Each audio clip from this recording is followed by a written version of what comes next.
I'm Josh Jackson, and this is OCF Crosspoint. Have you ever been invited to do something only to wonder, why did I agree to that? My guest did that recently, and ultimately, it might have saved her life and the lives of her children. That story is next on episode 53.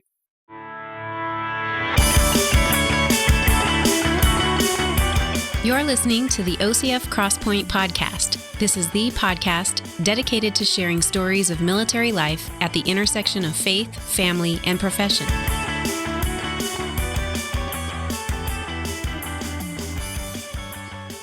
Today, I'm going to share with you the story of Coast Guard Commander Carlos Estevez and his wife, Sara. When Sara was approached by a cadet she had been mentoring who asked her to sign up for a Spartan Race, well, let's just say it wasn't high on Sara's bucket list of things to do. In fact, I'm surprised she didn't ask my husband, but she asked me, and out of the other class coordinators, I am still the least qualified person. But nonetheless, I was very honored. And when a cadet invites you to do a Spartan Race, you're not going to say no. So I said yes. My 38-year-old self at the time says yes. And I am absolutely unprepared to do anything of that magnitude. But I had 4 months to train for it. I wasn't very good at my training or disciplined at that, but, I made a commitment, so I was going to go through with it. In fact, in the months and weeks leading up to the race, Sara had a lot going on, and any number of other obligations could have been used as an excuse to get out of the race or to keep her from training. Take, for example, the wedding of a good friend's daughter just before the race, or going to watch her husband Carlos compete in the Sandhurst competition, something she'd always done. But as Sara tells it, she just needed to stay put. I said no to the wedding, and I said no to Sandhurst, and I said yes to the Spartan Race, the thing that I was least qualified to do and the thing that I didn't want to do.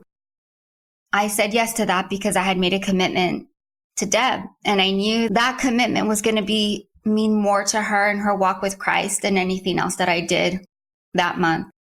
So I made the hard decision to say no to the other two things and say yes to Deb based on our relationship. And because I did that saved my life. That saved me and the kids' lives. Before I get too far into their story, let me tell you more about Carlos and Sara. Carlos is a medical officer assigned to the U.S. Coast Guard Academy. He and Sara arrived at the academy in 2016 and almost immediately got plugged into OCF through Carl Crabtree, the OCF field staff rep based in New London, Connecticut. Yes, the opportunities were plenty, from being able to host cadets over our house to participate in us be the seniors. The Coast Guard Academy, right, one of the service academies, we were responsible for the first class seniors. And so we would help out with that capacity, and our children would just really be part of that as well, getting to connect with the cadets and befriending them and being influenced by them. And so it's been just a great opportunity to grow together as a family. As for Sara, she homeschools their 3 kids and, like Carlos, helps teach Bible studies to the cadets. For Sara, being a mentor is an important part of their ministry.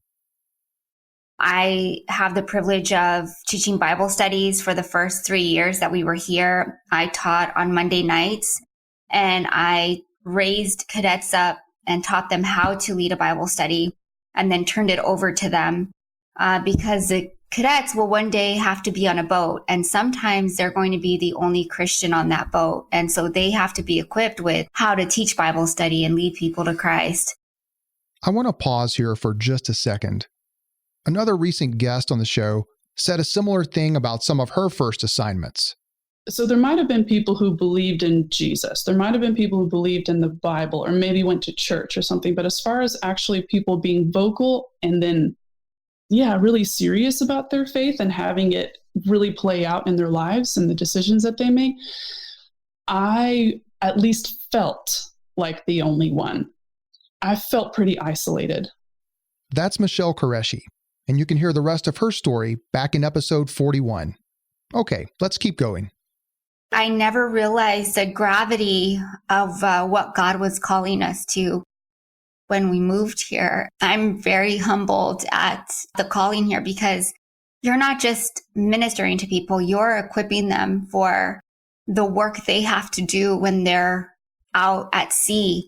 And I also didn't know that sometimes they are the only ones that are believers on their boat.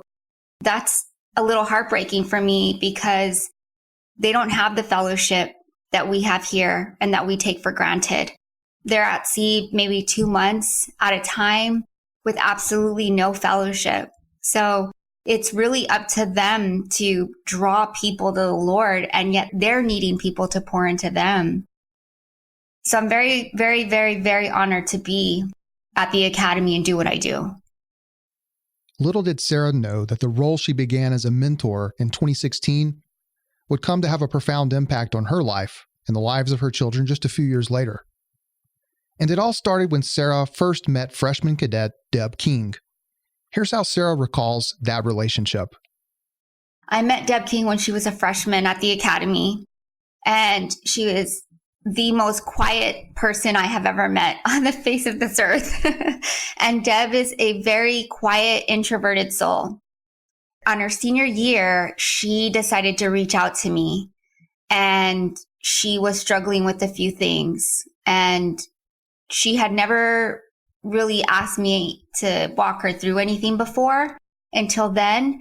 And so she came over to the house, and we wrestled with a few things together through scripture, through prayer.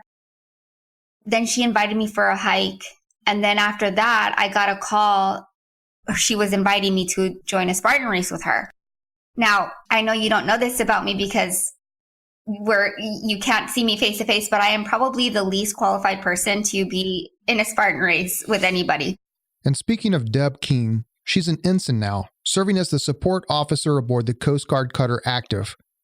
I asked Deb to tell me a little more about herself and her relationship with both Carlos and Sara during that time. I'm from Colorado Springs, and a couple years ago we had some severe wildfires near my house, and I remember how helpless I felt.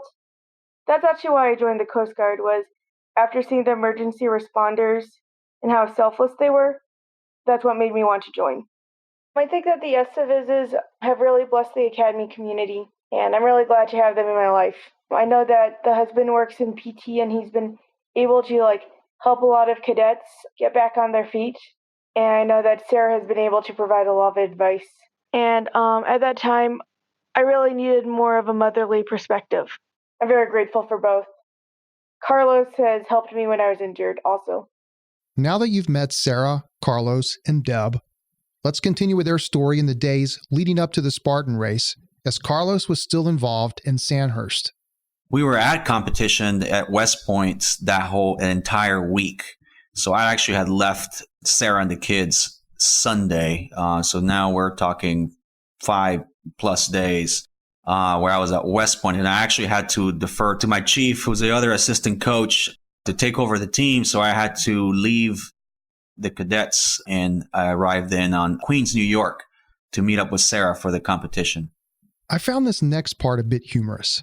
You see, up until the night before she was supposed to leave for New York City, Sara was still looking for a way to get out of the race. I was about to quit the race, actually. The night before, I had Googled how to quit the Spartan race and get your money back. And then I thought about Deb, and I thought about the commitment and how I didn't want to leave her alone, and that I wanted to teach my kids that, when you sign up for something, you stick it out. You don't quit. So, on the afternoon of April 12th of 2019, she and the kids packed up, arranged for the neighbors to watch their 2 dogs, Nellie and Moose, and headed for New York City. We, just get ready for the night, and I start to foam roll because I really believe that I am probably going to pull something or break something or both. We go to bed early, we turn off our phone, and we wake up in time for the race. Me and Deb were going to meet about an hour before, just we needed to feed the kids and get going. So we woke up about 4:30 or 5. I don't remember. It was really early in the morning. But neither of them was ready for what happened next, as both of their phones had been flooded with missed calls and voicemails during the night. And when we turned on our phones, we just had a ton of calls from our neighbors come in. And we didn't have time to process all the calls that were coming in. And so Carlos gets on the phone with a neighbor of ours who happens to be a fire marshal.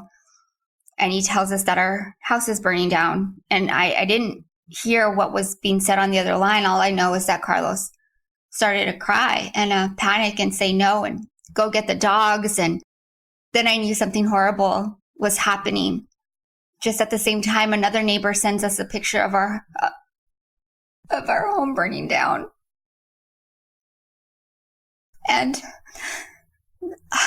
so it didn't take long to process what was happening, just that things were going to be really different, and I couldn't get really past that.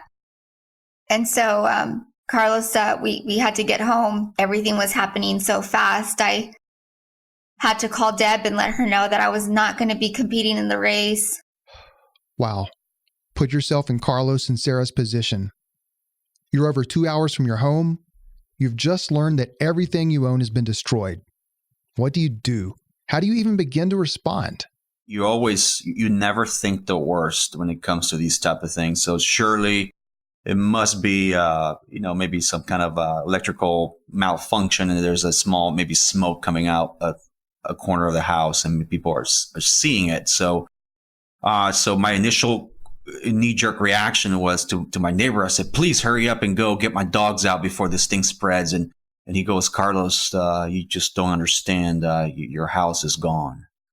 I guess I didn't hold back my emotions to know that our dogs were gone. All the things that I've had from my, strange father, the few things that I had from him, it's just, everything's gone. So it's very, very difficult to wrap your head around all that. Carlos wanted to feed the kids and make sure that they were set before we headed back. And I just needed a moment with the Lord, because I need to know what he wanted me to do. When something like that happens to God's people, it's like, okay, Lord, what are you doing here? And what do you want me to do? And so I dropped to my knees and I just began to pray. I don't even think I was able to cry right away, just to know, like, okay, Lord, I know you're here. I know you have not abandoned me. I know you didn't do this. So I need to know what's going on here. And then we headed home. We took the 2-hour drive back home to kind of assess the enormous damage and loss that we were about to face. And I cannot tell you that I've never had a better worship service than those 2 hours. And I look back in the rear view to see my 12-year-old, and she was writing in her journal, and I have no idea what she was writing, but she was actively seeking God that day and waiting for every word that was going to come out of that song. And every song that came out, who was that? Who wrote that? What is the name of that song? She just wanted to know, because those words meant more to her on that 2-hour drive home than they ever had before. We had made a stop before, and we agreed that we'd wait for each other because we were in 2 vehicles. We decided that we were going to wait at the corner for each other so that we didn't have to see it alone. And so we pulled into our driveway and we braced ourselves for what we were going to see. And all of our neighbors were waiting for us, crying. And we saw our house, and it was hard. It was the saddest thing that I've had to see in my personal life. But my neighbors were there, and I say that I'll never forget the hug that I got from my next door neighbor, because I needed it the most. I didn't realize how much I actually needed someone to physically hold me at that moment. And she was there for me. What was there previously, the structure where it would block certain parts of the sun and the landscape, was completely changed. There's nothing standing there, and except for smoke and rubble. And it's certainly tough to see something like that. And then you see your neighbors and just feeling the collective hug from the Lord through people. it also broke me in a different way, letting me know that in despite of what we are going through at the moment, as I'm trying to comfort my children who were crying uncontrollably, that you know what, God is just showing his love right at that moment. And so the location of where that fire, and that's also what got me to, is how good the Lord is. As I begin to, of course, they're going to interview you, there's with these type of things, right? To ensure that there's no fraud with these types of situations. And so as I begin to learn how in their mind, the fire started, it really began to just amaze me how difficult, if not impossible, would have been for Sarah and the children to have escaped that fire. The fire started under there's a colonial 3-story house, and the way this is designed, from one end to the house is a garage, and then that addition above the garage was our master bedroom, and that's where Sarah would have been asleep, and the children would have been on the other side of the house. And so the fire started under the children's bedroom and the main floor. And so the fire, the way it moved up, and in blocking off, essentially consumed the children's bedrooms first, and then blocked the stairs coming from upstairs. So what was left, honestly, out of the whole entire structure was just the 2 doors of the garage and some trusses holding up the master bedroom above, with some debris all around it. Before I continue, there's one part of the story that I don't want to leave untold, and that's Deb King's recollection of that morning. I asked Deb to take me back to the day of the race and to recount what she remembered. I got up like any other regular race day, got dressed, and I texted her, was like, "Are you ready to go?" And when I got her text saying our house burned down, I was in complete disbelief, and I couldn't believe that happened. And I was just shocked. One thing that she told me when I found out that her house burned down, she said, "Deb, still do the race and do it well." And she said, "Just remember, whenever you're doing an obstacle you think you can't do, think about me." And that's exactly what I did. And I talked to my parents about it, and I was saying, I don't think I should go to this race. They're like, "I know that you're probably a little bit distracted, but if you think it's safe to go to that race, go ahead and do it. You could probably figure out how to help them in the future, but right now, there's not much you can do." I imagine that first day for Carlos and Sarah looked more like sleepwalking while on autopilot. And for those of you who have experienced loss or have gone through a tragedy, you know exactly what I'm talking about. Sure, your body continues to move and function. You walk, talk, hug, cry, and maybe even eat and drink a little. But the day is a foggy blur, a shadow of a memory. Carlos would bury their dogs that day, seek out the prayer support of some close friends, and then look for a place for him and his family to stay. If a story like this could have a glimmer of hope, amid the piles of debris and rubble and the charred ruins of their house, it would come a few nights later in the form of a dream for Sarah. And I had a dream that there was a bin in my room, in the closet, and that there wasn't anything touched in the closet. And I knew that that was not possible, but I wanted to know what, if anything, if that dream meant anything. So the next day, they headed over to the house to look for anything they could salvage. I think one of my children, my son or my daughter, said, "Hey, Dad, there was something poking out from the debris up from your master bedroom, and there was a photo." I said, "No, son," or I don't, honestly can't. It can't be. No, Yeah. You're seeing things. And it's like, no, Daddy, it really is. I said, "Okay, well, I have to listen to my children. Maybe there's something to that, right?" I was like, let me go back and check that out. And I had to walk through probably 4 feet worth of debris that just in the garage is probably unsafe just to walk through there. But sure enough, it was actually a photo of Christian, my son, who's 10, with my wife. And I said, "Oh, let me retrieve that." And probably in a kind of Spider-Man-like move, I crawled and climbed up and on these things that probably weren't very safe, and to the top of the structure. And I was able to get a hold of that. But then as I uncovered that, there were shoe boxes with all of our photos. If you could imagine that, nothing standing above, trusses, all black, all charred and wet, from all the firefighters. And then there's this box of photographs and different things and mementos. As soon as he got the box, it fell apart. Yeah, it fell apart. So they were not, it was miraculous. Yeah. And they were all our pictures, the kids' baby pictures, our wedding pictures, just tons of pictures in there from my childhood all the way until recently.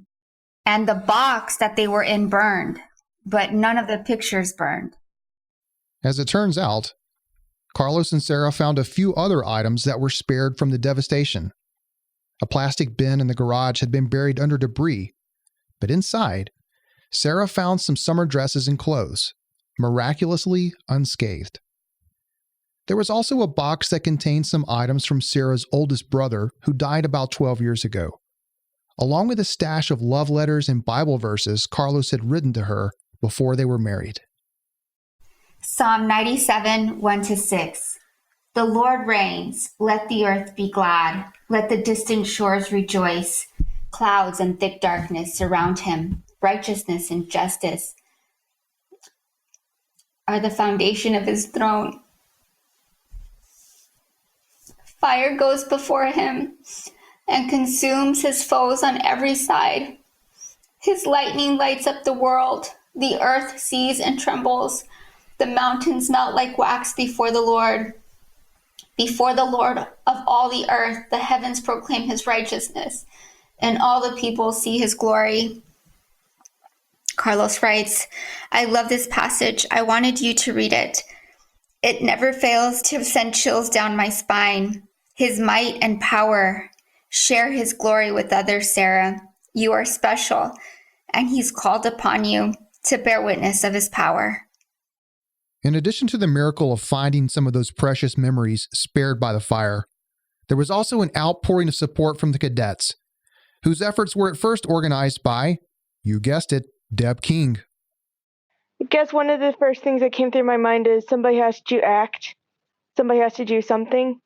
I took an emergency management class, and that's one of the first things that they talk about is like when there's something big, like a house burning down, somebody kind of has to take charge or people are going to panic.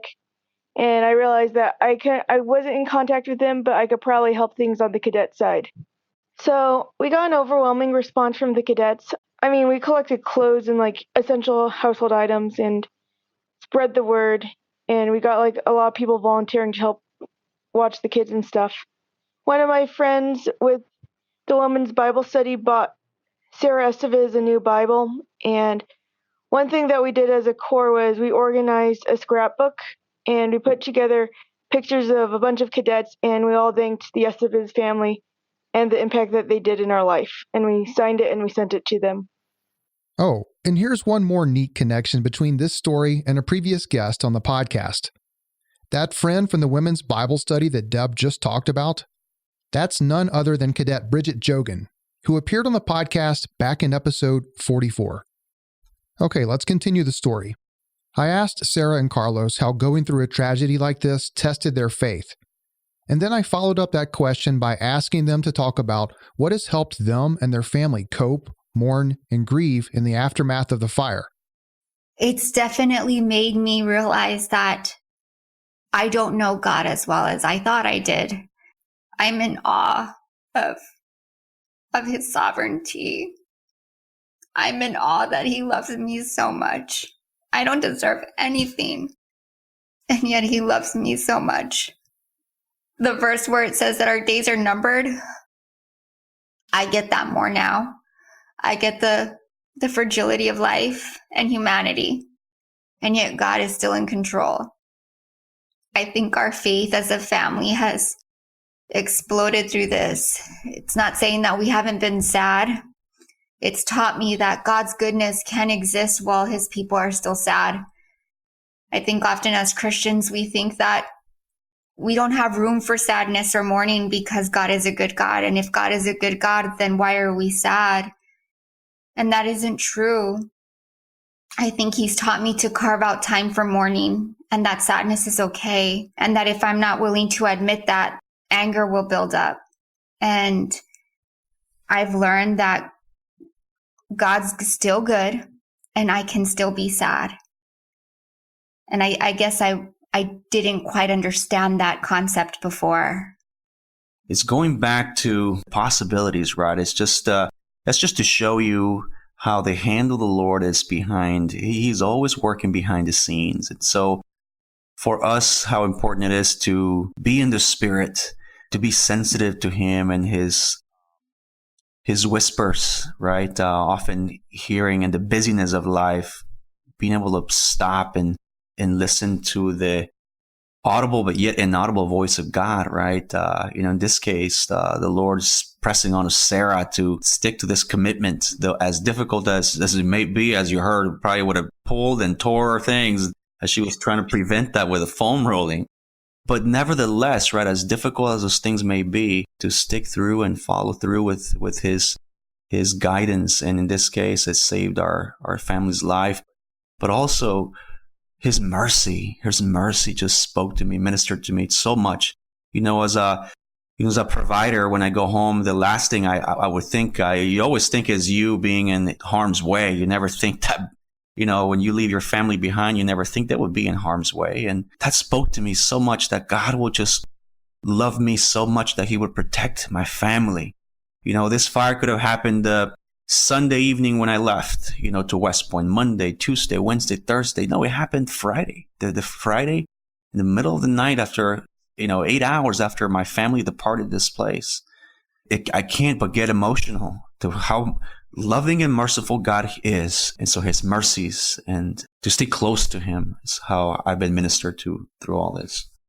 I am not confused as to what direction I need to go. Even when I'm sad, God's given me tremendous amount of purpose. And when I'm walking in that purpose, my head's held high. I have confidence in that. When I'm sad and knocked down, I remember that there are people in this world who are suffering greater loss than me, that there are people who have lost people and not just houses or pets. Not that that diminishes the tragedy or trauma that happened, but it does put it in its proper place. I'm losing a home that insurance will recover, where there are people in third world countries who lose things to fire and don't ever get it back. So I have a healthy perspective of what really happened. It keeps me from slipping too far down into sadness. I'm also reading a book called Hearts of Fire, and it's a book about modern day martyrs in all over the world. And the first story is about a woman who loses her home to fire, and she's taking care of a lot of orphans. So she not only loses her home, she then loses her husband and then has to rescue all these children to safety, all these children to safety. She doesn't have time to mourn or look at what she's just lost. She has all these little lives that are depending on her.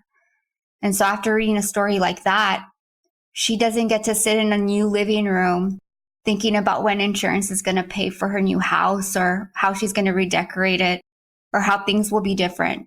She's going to have to look to things that will never, ever be replaced or ever be new.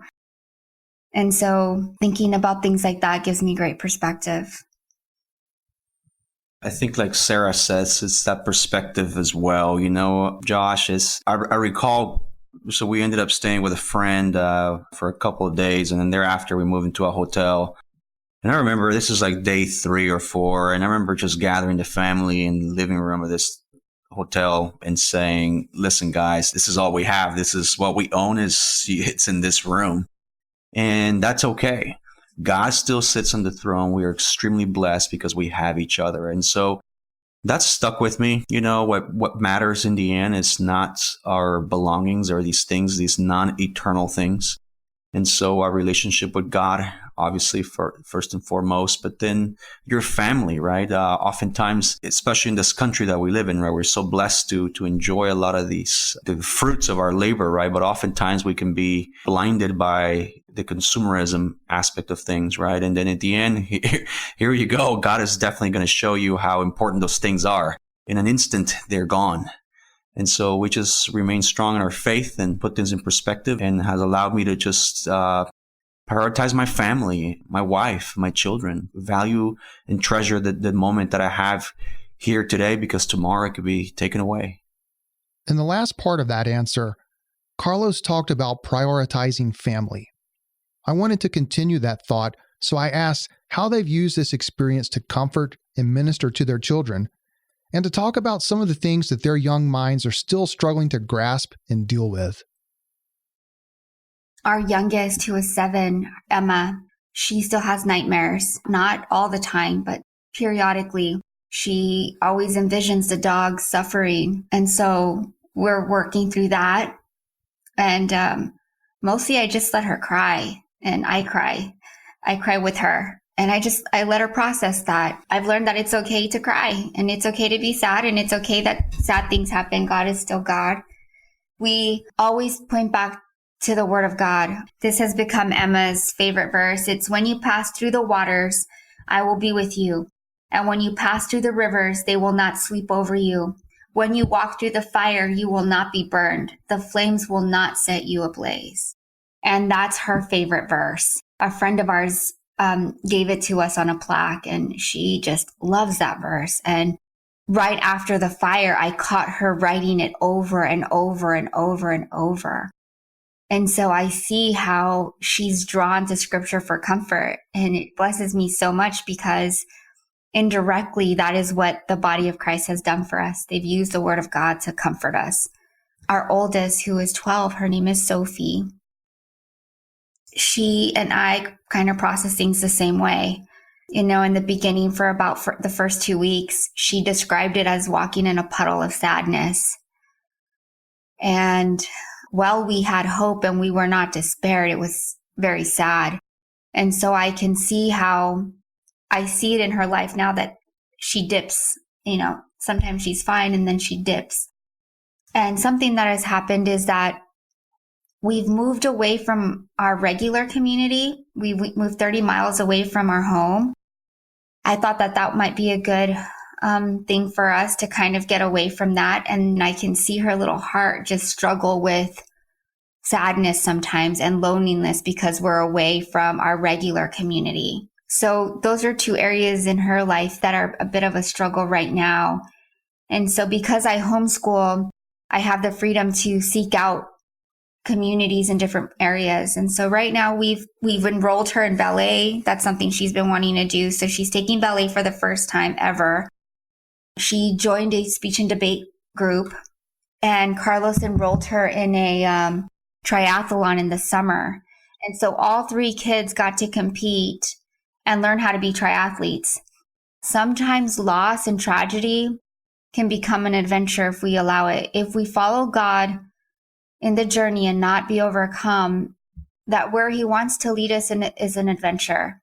If we believe in Romans 8:28, where all things work out for good for those who love Jesus, then we know that the end is good. It might not be somebody else's good, and it might not be the good that we envisioned, but it's our good. And so that's what we look forward to. And I think that when we all gather together, that's something that we try to remind them and look forward to, is the things that are coming. And here's, Josh, a good, happy, not ending, but certainly something that definitely boosted up our children's hearts was when it was supposed to be a surprise, but it ended up not being a surprise.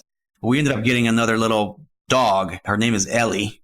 And so it's a mix. What is she? A terrier? She's like a Yorkie terrier thing. Yeah. Tiny little thing, but not what we were expecting. Not what we were expecting, but that's the new addition to the Estevez family. And the kids are just elated by having this dog. And so it's definitely helped.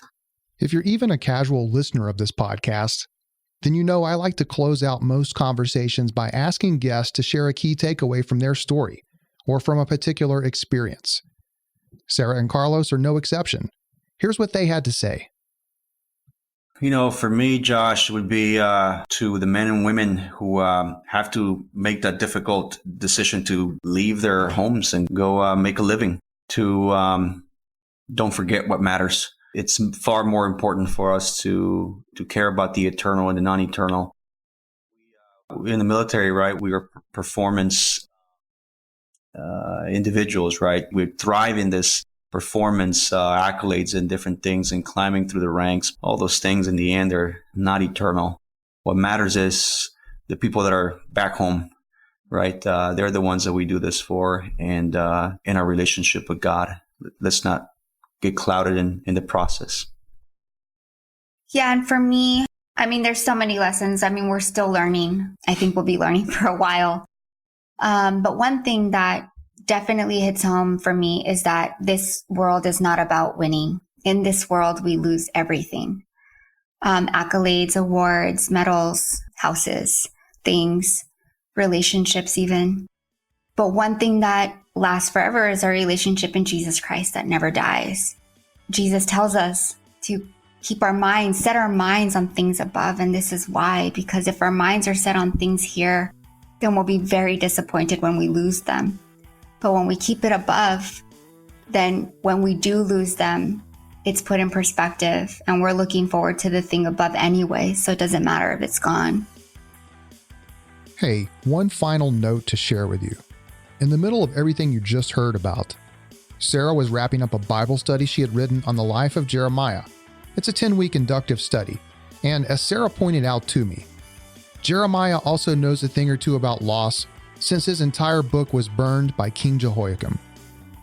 If you want more information about the Bible study, it's called Born to Lead, From Complacency to Calling.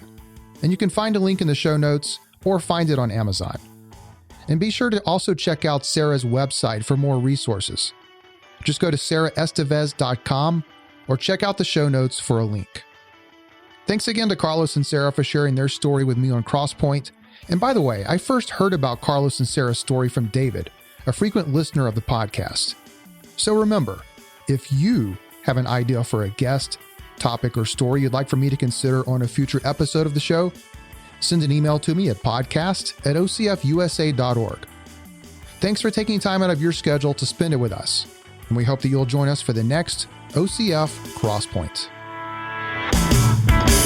The views expressed by the hosts and guests of Crosspoint do not necessarily reflect the official policy or position of Officers Christian Fellowship of the United States of America, its governing council, staff, or of the U.S. government, the Department of Defense, or any branch of the U.S. Armed Forces. For more information about Officers Christian Fellowship, go to ocfusa.org.